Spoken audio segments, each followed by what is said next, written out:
everyone, welcome to another online video from the Children's Museum of New Hampshire. My name is Meredith, and this week we are sharing all kinds of activities that relate to Earth Day. So today I am sharing with you a very fun upcycled art and science activity that you can do with just a few things that you have at home. So the first thing you want to find for this activity is some kind of plastic bottle. A plastic cup would work too. So if you don't have a plastic water bottle, any kind of plastic condiment bottle will work too. And once you find your plastic bottle, you want to cut off the end of it right here. And you only have to cut off, I don't know, about an inch, just enough so that it's a big open space. And that's how you want to get that started. Then you can find, this is mesh from a vegetable bag. This had clementines in it, potato bags were too, onion bags. Any of this plastic mesh is good. If you don't happen to have any plastic mesh at your house, a piece of old t-shirt will work too. And for this, you also want to find some duct tape.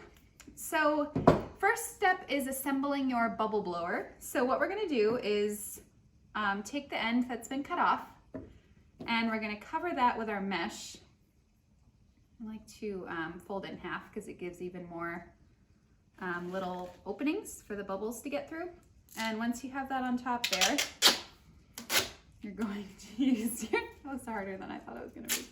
You're going to use your duct tape to tape it on, just to keep it in place. And that's it. That's how you make your bubble blower. If you'd like to, you can put paper or something around the end and your kids could decorate them, or permanent markers on the duct tape. But if you just want it really quick, that's all you have to do to make your bubble blower. Then you want to pour some bubble solution into a bowl.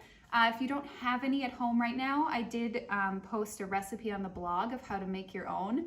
And the one I posted is this one that I made here. So then what you're going to do is dip your bubble blower into the bubble solution. And then if you're outside, blow bubbles wherever you want. I'm at my dining room table, so I'm going to blow them in this bowl and blow your bubbles.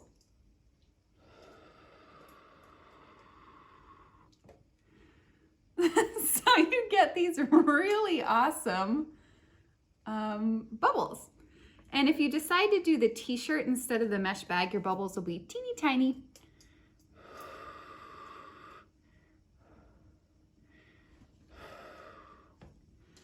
The mesh, my dog is coming to see. The mesh bag is really fun because you do get these really, really big bubbles. So before I go, I just want to give a big thank you to our Earth Day programming sponsor, Dia Frechard. Thank you for helping us make these videos possible this week. Happy Earth Day, and I hope you have fun making some upcycled bubble blowers for springtime. Enjoy!